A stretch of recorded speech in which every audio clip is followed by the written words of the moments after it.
ஆண்டவர் உங்களோடு இருப்பாராக.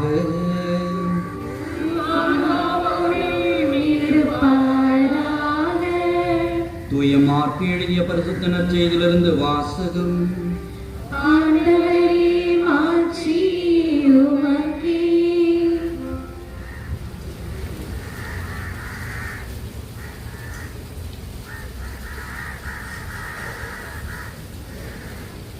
மார்க்கு நற்செய்தி அதிகாரம் 1 இறை வசனங்கள் 29 முதல் 39 முடிய.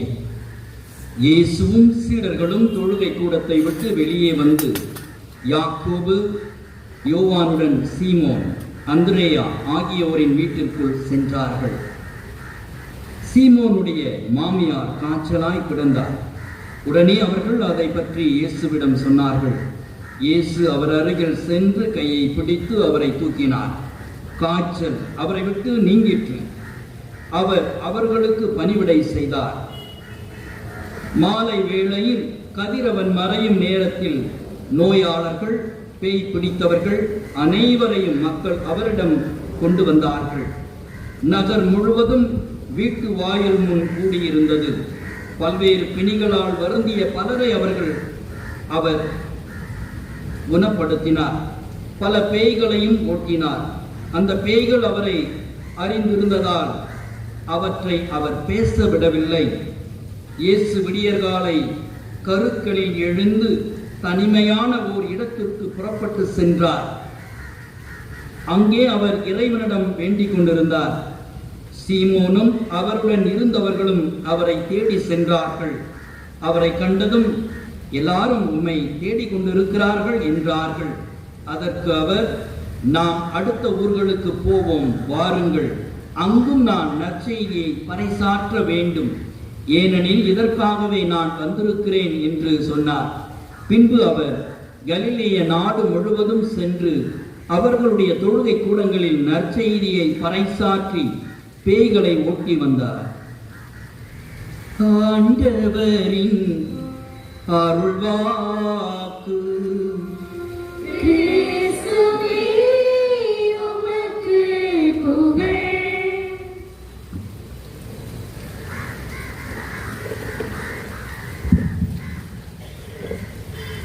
இயேசுவில் அன்புமிக்க சகோதர சகோதரிகளே, இந்த ஆண்டு ஒரு சிறப்பான ஆண்டாக நம் அனைவருக்கும் அமைகிறது.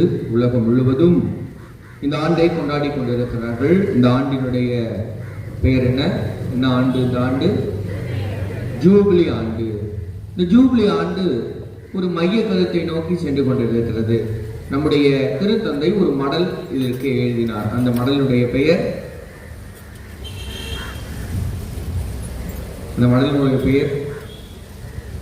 நீங்க பதில் சொல்வீங்கன்ற ஒரு எதிர்நோக்கோடு நான் இருக்கிறேன். அந்த எதிர்நோக்கு என்னை ஏமாற்றாது என்று நினைக்கிறேன். இப்ப சொல்லுங்க, எதிர்நோக்கு ஏமாற்றத்தை தராது.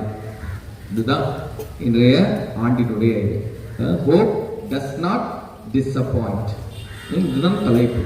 இந்த தலைப்போடு இந்த ஆண்டை கொண்டாட சொல்லுகிறார். எப்படிலாம் கொண்டாடலாம் சொல்றாரு? பட்டாசு வெடிங்க, லைட் போடுங்க, புது ட்ரெஸ் வாங்கிக்கங்க, என்ஜாய் பண்ணுங்க, அப்படியா கொண்டாட சொன்னார். அதுக்கு ஒரு புத்தகம் வந்திருக்கிறது. முடிந்தால் அந்த புத்தகத்தை வாங்கி படியுங்கள். இந்த ஆண்டு ஒரு சிறப்பான ஆண்டாக அமைய திருத்தந்தை உங்களுக்கு பல கருத்துக்களை சொல்லுகிறார். அப்ப அந்த கருத்துக்களை சொல்வதற்கு முன்பாக அவர் என்ன செய்யறாரு, அதான் நம்ம முக்கியம். நம்ம அப்படித்தானே, ஒருத்தர் சொன்னாங்க பேசிட்டு இருக்காங்கன்னா, ஆமா பேசிட்டார், இவர் என்ன செஞ்சார் என்று ஒரு கேள்வி கேட்கலாம். நம்முடைய திருத்தந்தை என்ன செய்கிறார்? கதவுகளை திறந்து வைக்கிறார். ஏன் கதவுகளை திறந்து வைக்கிறார்? எல்லோருக்கும் ஒரு நம்பிக்கை கொடுக்கக்கூடிய ஒரு விதமாக இருக்க வேண்டும். அப்ப 4 கதவுகளை திறந்து வைத்தார். தெரியுமா? அந்த 4 கதவுகள் எங்க? ரோம்ல திறந்து வைக்கிறார். அப்புறம் நம்ம எல்லோரையுமே சொன்னார், ஒரே ஒரு ஹோலி டோர் தான், வேற எங்கும் டோர் திறந்து வைக்கப்படாது, கதவுகள் திறந்து வைக்கப்படாது.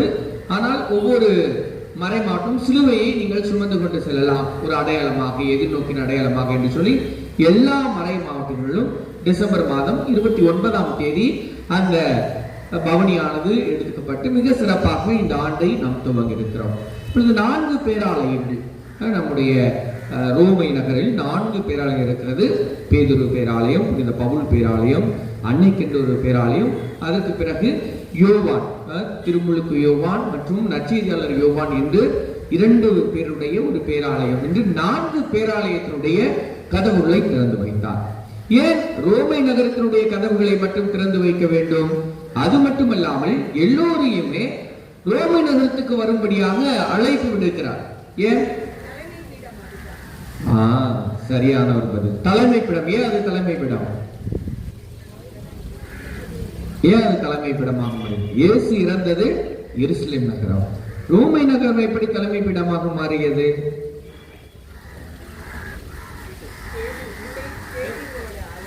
பேதுரு ஆலயம் இருப்பதனாலயா? பேதுருவும் பவுலும் அங்கு மறைசாட்சிகளாக இருந்திருக்கிறார்கள். இப்ப என்ன சொல்ல வர்றாரு போப்? ஏன் என்ன சொல்ல வர்றாருன்னு சொன்னா, எல்லாரும் டூர் வாங்க அப்படின்னு இல்லாம எல்லாரையும் வர சொல்லுறாரு. எல்லாரையும் வர சொல்றாரு. யாரெல்லாம் போறீங்க? நான் போறேன். கை தூக்கிட்டேன். ஜூலை மாதம் இளைஞர்களுக்கான ஒரு சிறப்பான ஒரு பேரணி நடைபெறுகிறது. அதற்கான ஒப்புதலை பேராயரிடமிருந்து பெற்றுக்கொண்டோம். எனவே அதற்கான தயாரிப்பை நாங்கள் தயாரித்துக் கொண்டிருக்கிறோம். இப்ப எதற்கு அங்கு போகிறோம்? அந்த ஒரு இது இல்லாம போனோம்னா அதற்குடைய அர்த்தம் இருக்காது. இப்ப ஏன் அங்கு செல்லுகிறோம் என்று பார்க்கும் பொழுது, அங்கு ஏன் நாம் சொல்லுகிறோம் என்றால், அங்குதான் விசுவாசத்தினுடைய விதை விதைக்கப்பட்டிருக்கிறது. அந்த விதையை வந்து பார்த்து உங்கள் விசுவாசத்தை காத்துக் கொள்ளுங்கள், உங்கள் விசுவாசத்தை இன்னும் அதிகமாக பெற்றுக் கொள்ளுங்கள். எல்லோரும் அங்கு வந்து அந்த இடத்தில் செபியுங்கள். குறிப்பாக அன்னையினுடைய பேராலயம் ஒன்று இருக்கிறது. அந்த பேராலயத்தை நீங்கள் தயவு செய்து, நான் சொல்லலாமா, திருத்தந்தை சொல்லுகிறார், தயவு செய்து அந்த ஆலயத்தில் அமர்ந்து உட்கார்ந்து அன்னையோடு தியானியுங்கள் என்று சொல்கிறார். அப்ப இந்த 4 கதவுகளை திறந்து வைத்தார் ஆலயங்கள். 5வது ஒரு கதவு திறந்து வைத்தார். யார் சொல்லுங்க, அவங்களுக்கு நான் ஒரு பரிசு கொடுக்கிறேன். 4 கதவுகளை திறந்து வைத்தார். 5வது கதவு அவருடைய கதவு கிடையாது. அவர் போற ரூமை திறந்து விட்டாருன்னு சொல்லுவார். 5வது கதவை திறந்து வைக்கிறார்.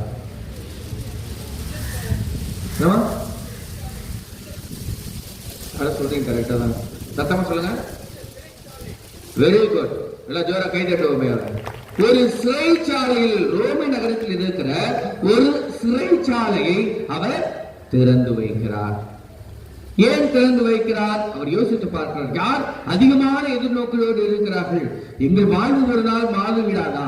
எங்கள் வாழ்வு இப்படியே மாறிவிடுமா, போய்விடுமா என்று சொல்பவர்களுக்கு திருத்தந்தை ஒரு நம்பிக்கை கொண்டிருக்கிறார். உங்கள் நம்பிக்கை, உங்கள் எதிர்நோக்கு என்றுமே ஏமாற்றத்தை தராது. அதற்கு காரணம் நான் உங்களோடு இருக்கிறேன் என்று சொல்லி திருத்தந்தையே அந்த கதவுகளை திறந்து வைத்து அங்கு இருக்கிற கைதிகளை பார்க்கிறார். அப்ப நம்ம எந்த ஒரு எண்ண ஓட்டத்தோடு இந்த ஆண்டை நாம் துவங்க வேண்டும் என்று நாம் எண்ணிக்கொள்ள வேண்டும். அதற்குதான் நான் உங்களோடு இந்த ஆண்டை பற்றி பகிர்ந்து கொள்கிறேன். அதற்கு பிறகு பல காரியங்களை திருத்தந்தை சொல்லிக் கொண்டார். அதில் 8 அடையாளங்களை சொல்லுகிறார். உங்களுக்கு 8 அடையாளங்கள் கொடுத்து இந்த 8 அடையாளங்களுக்காக இந்த ஆண்டை கொண்டாடுங்கள். அப்ப இந்த 8 அடையாளங்கள் என்ன? முதல் அடையாளம் பீஸ் இன் தி வேர்ல்ட், அமைதி. இந்த உலக அமைதிக்காக நாம் ஒவ்வொருவருமே முயற்சி செய்ய வேண்டும். இந்த நாடுகள் என்ன செய்கின்றன? நாடுகள் அதிகமான பணத்தை எதற்கு பயன்படுத்துகின்றன? எதற்கு பயன்படுத்துறாங்க? போர் புரிவதற்கும் ஆயுதங்கள் வாங்குவதற்கும். இப்படி நாட்டை அழிவுக்குட்படுத்துகிற தன்மைக்கு அதிகமாக பணம் செலுத்தாமல் வாழ்வுக்குரிய பயணத்தை கொடுங்கள், எல்லோருக்கும் வாழ்வு கொடுங்கள். எவ்வளவோ ஏழைகள், எளியவர்கள் இன்னும் உணவு உண்ண முடியாமல், வாழ்வு சரியாக இல்லாமல் இருக்கிறார்களே, அவர்களை உற்று பாருங்கள் என்று சொல்லி அறைகூவல் விடுகிறார். இது முதல் அடையாளம். நம்முடைய குடும்பங்களும் நம்மோடு இருப்பவர்களும் இந்த அமைதியை நிலைநிற்பவர்களாக இருக்கிறோமா என்று யோசிக்க வேண்டும். முதல் அடையாளம். 2வது அடையாளம் நல்ல பெற்றோர்களாக வாழ வேண்டும் என்கின்ற 2வது அடையாளத்தை பெற்றோர்களுக்கு சொல்லுகிறார். பெற்றோர்கள் தான் திருமணம் ஆகக்கூடியவர்களாக தயாரிப்பவர்களாக இருப்பவர்களுக்கு இவர் அறைகூவல் விடுகிறார். ஏனென்றால் இப்பொழுது திருமணம் நடைபெற இருக்க மாட்டேங்குது. திருமணம்னா நாம் திருச்சபையின்படியோ அல்லது மற்றபடியோ ஏதோ லிவிங் டுகெதர், அதான் இப்ப அதிகமா இருக்கு. அதையெல்லாம் இவர் அட்ரஸ் பண்ண. 2வது அடையாளமாக இந்த ஜூபிலி ஆண்டில் இதை பற்றி யோசித்து இதற்கான தீர்வை நாம் கண்டுபிடிக்க வேண்டும். திருச்சபை நமக்கு என்ன கற்பிக்கிறதோ அதை இதற்கு மாறாக கற்றுக்கொண்டு அதை கடைபிடிக்க நாம் ஒவ்வொரு முயற்சிக்க வேண்டும் என்று 2வது அடையாளத்தை கொடுக்கிறார். 3வது அடையாளம் நோயுற்றவர்கள். இப்பொழுது நம்முடைய நாட்டில் பார்க்கும் பொழுது அதிகமான நோயுற்றவர்கள் மருத்துவர்கள் இருக்கிறார்கள். ஒரு 3 மாதங்களுக்கு முன்பாக அனைவருக்கும் தெரியும், நிறைய இந்த யூடியூப்ல சிவகுமார் மருத்துவர், அவர் ஒரு இயற்கை மருத்துவர். அவர் இந்த கேன்சர் இன்ஸ்டிடியூட் அடையாறுல போய் ஒரு கிளாஸ் அட்டன் பண்ணிட்டு இருக்கும்போது அங்க இருக்கிற கேன்சர் ஸ்பெஷலிஸ்ட் சொல்றாங்க, இந்த ஸ்டேட்மெண்ட்டை சொல்லியிருக்கிறாங்க. என்ன ஸ்டேட்மெண்ட் அப்படின்னா, திஸ் ஜெனரேஷன் அப்படின்னா இந்த தலைமுறை, இப்போ நீங்க ஒரு தலைமுறையில் இருக்கீங்க, இந்த தலைமுறை உங்கள் அடுத்த தலைமுறை இறப்பதை நீங்கள் பார்க்க போகிறீர்கள். இந்த தலைமுறை உங்கள் அடுத்த தலைமுறை இறப்பதை நீங்கள் பார்ப்பீர்கள். ஏனென்றால் எல்லோருக்குமே இங்கு ஒரு உடல்நிலை இல்லாமல் இருக்கு, நோயற்றவர்களாக இருக்கிறார்கள், நல்ல வாழ்வு இல்லாமல் இருக்கிறார்கள் என்பதை இன்று குறித்து காட்டுகிறது நம்முடைய திருத்தந்தை. நேற்று நான் ஒரு தந்தையோடு அருத்தந்தையோடு பேசிக் கொண்டிருக்கோம். 2021 கணக்குப்படி நம்மளுடைய இந்த அமெரிக்கா தேசத்தின் பக்கத்தில் இருக்கிற ஒரு நாட்டில் என்ன சொல்றாங்க அப்படின்னு சொன்னா, 2 பேருக்கு 2 பேர்ல அந்த நாட்டுல 2 பேர்ல ஒருத்தருக்கு கேன்சர் இருக்கும். ஏனென்றால் நாம் உண்ணுகின்ற உணவு அப்படியாக மாறும். சிறு குழந்தைகளிலிருந்து பெரியவர்களுக்கும் பாக்கெட் பொருட்கள், சரியான ஒரு சத்து இல்லாத பொருட்கள், இதையெல்லாம் வாங்கி நாம் பருகி கொண்டிருப்பதனால் நோயாளிகள் அதிகமாக மாறிக்கொண்டே இருக்கிறார்கள். அப்ப திருத்தந்தை என்ன சொல்லுகிறார்? நல்ல உடல் உள்ள சுகத்தோடு வாழ் அழைப்பு இருக்கிறார். அது மட்டுமல்லாமல் நோயற்றவர்களை கருணையோடும் அன்போடும் நீங்கள் போய் பார்க்க வேண்டும். பல நேரங்களில் நம்ம யூத் எல்லாம் நான் கூட்டிட்டு போய் இந்த ஹோம்ல பார்க்கும்போது சொல்லுவாங்க, அதை எல்லாரும் எவ்வளோ பேர் சாப்பாடு கொடுக்குறாங்க, எவ்வளோ பேர் எல்லாம் கொடுக்குறாங்க, எங்களோடு உட்கார்ந்து அமர்ந்து பேசுவதற்கு இல்லை. இப்ப நோயற்றவர்களை நாம் இப்பொழுது பேசும்பொழுது என்ன நடக்கிறது? நம்முடைய ஆறுதல் வார்த்தைகள் அவர்களுக்கு வாழ்வு கொடுக்கிறது. எதிர்நோக்கு ஒருபோதும் ஏமாற்றத்தை தராது என்பதை இது நிரூபித்து காட்டுகிறது. எனவே நாம் ஒரு எதிர்நோக்காக இருக்க வேண்டும் என்பதை இது மூன்றாவது. 4வது கைதிகள், சிறையில் இருக்கிற கைதிகளுக்காக நாம் ஜெபிப்பது. நம்மளால் முடியாது. இப்போ நானே போன வருஷம் பிரசன்ட் மினிஸ்ட்ரி பண்ணேன், சிறையில் இருக்கிறவர்களுக்காக உதவி செய்தும் எங்களாலே இப்போ அடிக்கடி போக முடியாது. ஆனால் நீங்கள் உதவி செய்யலாம். எப்படி என்றால், அவர்கள் குடும்பங்களை நீங்கள் பார்க்க நின்றால், அந்த குடும்பத்தில் இருக்கிற பிள்ளைகளை பார்க்க நின்றால், அவர்களுக்கு படிப்புக்கோ அவர்களுடைய அத்தியாவசிய தேவைகளுக்கோ நீங்கள் உதவி செய்தீர்கள் என்றால் அவர்களுக்கு ஒரு எதிர்நோக்கு இருக்கும். நான் வெளியே போனா என் பையனை நல்லா படிக்க வைப்பேன், குடும்பத்தை பார்த்து அந்த ஒரு எதிர்நோக்கோடு இருப்பவர்களுக்கு நாம் அவர்களுக்கு நம்பிக்கையாக இருக்க வேண்டும் என்பதை நம்முடைய திருத்தந்தை சொல்லி காட்டுகின்றார். இது 4வது. 5வது,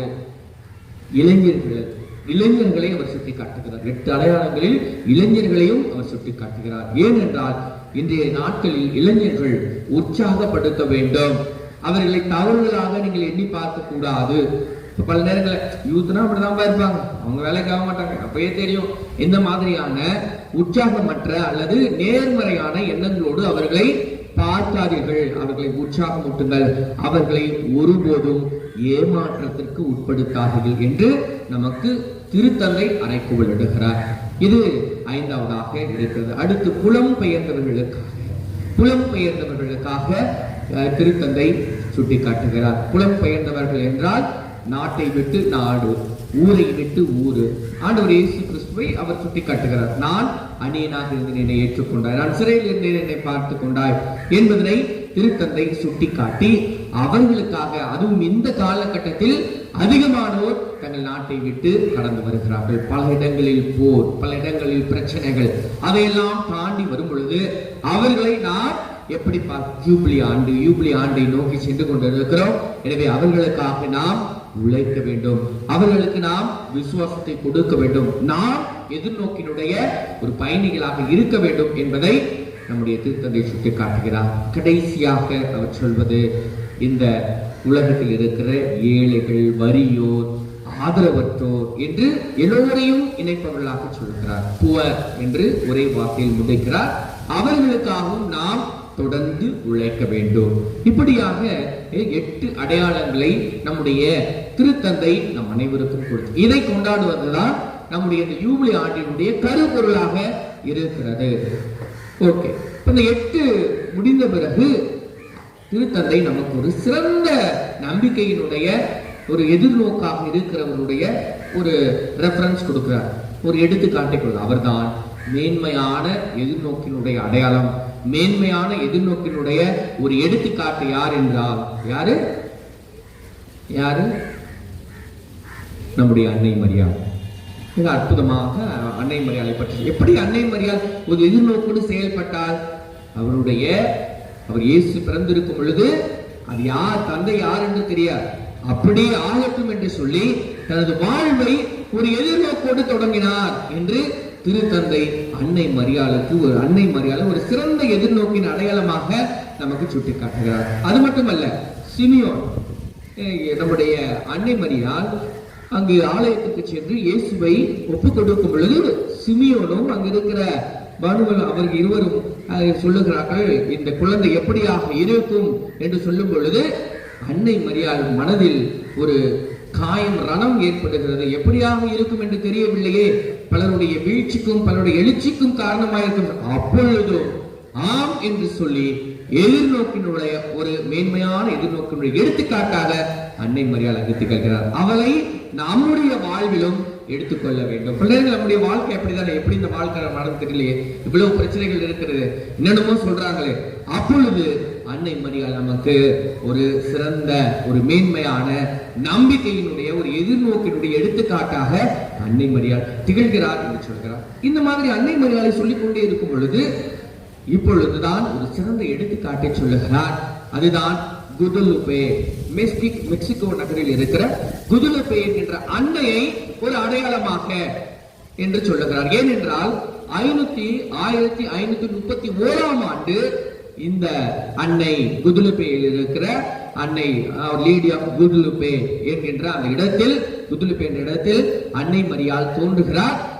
அந்த தோற்றத்தினுடைய ஒரு 500வது ஆண்டை இப்பொழுது 2031 ஆண்டு கொண்டாட அவர்கள் தயாராக இருக்கிறார்கள். அதையும் நான் நினைத்து பார்த்து சொல்லுகிறேன். அப்ப அந்த அன்னை மரியாள் எவ்வாறு காட்சி கொடுத்தாள் என்பதை விவரிக்கிறார் திருத்தந்தை அந்த புத்தகத்துல. அப்பொழுது எப்படி அவர்கள் அங்கு தோற்றம் அளிக்கிறார், காட்சி அளிக்கிறார், நிறைய பேருக்கு தெரியாது. நானே ஒரு 2 வருடத்துக்கு முன்னதாக தான் அதனுடைய கதையை படித்தேன். மிக அற்புதமாக அன்னை மரியாள் இருக்கிறார். ஒரு சாதாரண ஒரு ஏழைக்கு தன்னை வெளிப்படுத்துகிறார். ஒரு விவசாயி வந்து கொண்டிருக்கிறார். அந்த குதுலுபே என்ற இடத்தில் அன்னை மரியாள் தோன்றுகிறார். கவலையோடு வருகிறார். வாழ்வு எப்படி இருக்கிறது தெரியவில்லை, இப்படித்தான் என் வாழ்வு முடியுமா என்று தெரியவில்லை. தோன்றி அங்கு அன்னை மரியாள் சொல்வது என்னவென்றால், உனக்கான அன்னை, உன்னுடைய தாய் நான் இருக்கிறேன் என்று உனக்கு தெரியவில்லையா? நான் உன்னோடு இருக்கிறேன் நீ உனக்கு தெரியலையா? நான் உன் கூட தான் இருக்கிறேன் நீ நினைக்கலையா? அதை நீ நம்பலையா என்கின்ற ஒரு கருத்தோடு அந்த விவசாயியை பார்க்கிறார். அப்போது விவசாயி கேட்கிறார், நான் உங்களை பார்த்தேன் என்று எப்படி நம்புவார்கள் இந்த உலகம்? இல்ல, நீ போய் பார், நீ போய் சொல்லு, நம்புவார்கள். அப்பொழுது அங்க இருக்கிற ஆயரிடம் போய் செல்ல இந்த சாதாரண விவசாயி முற்படுகிறார். இப்பவே நம்ம பிஷப் ஹவுஸ்க்கெல்லாம் போக முடியாது, தனியா போனா விட்டுருவாங்களா? பல கேள்விகள் கேட்பார். அப்படி அவரை பார்க்க முடியாமல் இவர்கள் தடுக்கிறார்கள். அப்பொழுது இவர் வெயிட் பண்ணிட்டே இருக்கிறார். எப்படியாச்சும் பார்த்துடணும் அப்படின்னு. ஆனால் இந்த அன்னை மரியாளை இவர் பார்க்கும் பொழுது ஒரு போர்வை ஒன்று கொடுத்திருக்கார். இந்த போர்வை எடுத்துட்டு போயிட்டு காட்டு, ஒரு சாதாரண போர்வை என்று அவர் கூட்டிக் கொண்டு போகிறார். போன பிறகு ரொம்ப நேரம் வெயிட் பண்ணி அந்த பிஷப் வெளியே வரும் பொழுது இவர் ஓடி போய் அவரை போய் பார்த்து இந்த மாதிரி அன்னை மரியாள் காட்சி கொடு. அப்போ ஆயர் சொல்றாரு, உனக்கு அன்னை மரியாள் காட்சி கொடுத்தா எங்களுக்கு எப்படி தெரியும்? இந்த போர்வையை கொடுக்க சொன்னாங்க. அந்த போர்வையை பிரித்து பார்க்கும்போது தான் தெரிகிறது, அந்த குதுலுபேயில் இருக்கிற அந்த அன்னையினுடைய வடிவம் அந்த போர்வையில் அப்படியே இருந்திருக்கிறது. எப்படி அன்னை மரியாள் இவருக்கு காட்சி கொடுத்தாரோ அந்த காட்சியானது அந்த துணியில் அப்படியே வடிவமைக்கும். இவருக்கே அப்பொழுதுதான் ஆச்சரியம். அதை பார்த்த உடனே சொல்றார், ஆமா, இந்த அன்னை தான், உங்களுக்கு போர்வை கொடுக்க சொன்னாங்க, எனக்கு அவர்தான் தெரியும். ஆனால் நான் பார்த்த அன்னையினுடைய வடிவம் இந்த போர்வையில் இருக்கிறது. அந்த போர்வை இன்னும் வைத்திருக்கிறார்கள். அப்படியான அன்னை மரியாள் அந்த சாதாரண விவசாயிக்கு இந்த மெக்சிகோ நகரில் இருக்கிற குதுலுபே என்கின்ற இடத்திற்கு அங்க இருக்கிற மக்களுக்கு அவர் கொடுக்கிற செய்தி இதுதான், நான் இருக்கிறேன், உன் அன்னையான நான் இருக்கிறேன். அதை நம்பலையா? அதை நீ யோசிச்சு பார்க்கலையா? உனக்கு எவ்வளவு பிரச்சனைகள், எவ்வளவு கஷ்டங்கள் வந்தாலும் அன்னையாக நான் உன்னோடு இருக்கிறேன், அதை நம்பு என்று சொல்லி அந்த வார்த்தையை சொல்கிறார். உலகத்திலேயே இருக்கிற திருத்தலங்களில் அதிகமானோர் போய் பார்க்கின்ற ஒரு இடம் இந்த குதுலுபே. வேற எந்த இடத்திலுமே, அது பாத்திமாவா இருக்கட்டும் அல்லது லூட்ஸாக இருக்கட்டும், அதான் நமக்கு தெரியும். அதை விட ஒவ்வொரு நாளும் 10 மில்லியன், அப்படின்னா 10 மில்லியன் 1 கோடி மக்கள் போய் சந்திக்கிற ஒரு இடமாக இந்த குத்துலுப்பை என்றது இருக்கிறது. இதை திருத்தந்தை ஒரு நம்பிக்கையின் அடையாளமாக நமக்கு சுட்டி காட்டுகிறார். இந்த ஆண்டு முழுவதும் நாம் அனைவரும் இந்த ஜூபிலி ஆண்டை கொண்டாட தயாராக இருக்கிறோம். இந்த 8 அடையாளங்களுக்கும் நாம் எப்படி ஒரு நம்பிக்கையின் நட்சத்திரமாக, நம்பிக்கையின் அடையாளமாக நாம் இருந்து இந்த மக்களுக்கு, நம்மோடு இருப்பவர்களுக்கு எதிர்நோக்கு ஒருபோதும் ஏமாற்றத்தை தராது என்பதை நம்முடைய செயல் வடிவில் காட்டுவதை தான் இந்த ஜூபிலி ஆனது நமக்கு எடுத்து காட்டுகிறது. அதுக்கு நமக்கு ஒரு எடுத்துக்காட்டு, எப்படி நடத்துவது, எப்படி வாழ்வது என்பதற்கு ஒரு மேன்மையான எடுத்துக்காட்டாக அன்னை மரியாள் விளங்குகிறார் என்பதை திருத்தந்தை மடலில் மிக அற்புதமாக சுட்டி காட்டுகிறார். எனவே இன்றைய நாளில் நம்முடைய கவலைகள், நம்முடைய ஏக்கங்கள், நம்முடைய வாழ்வு அனைத்திலும் இருக்கிற எதிர்நோக்கு நமக்கு ஒருபோதும் ஏமாற்றத்தை தராது என்று இந்த நாளில் அன்னை மரியாள் வழியாக ஆண்டவர் நமக்கு கற்பிக்கிறார். ஆண்டவர் நம்மோடு இருக்கிறார். அன்னை என்கின்ற தாய் நம்மை வழி நடத்துகிறார். எனவே நாம் எதிர்நோக்கு செல்வோம். நிச்சயமாக நம்முடைய எதிர்நோக்கு ஒருபோதும் ஏமாற்றத்தை தராது. ஆமென்.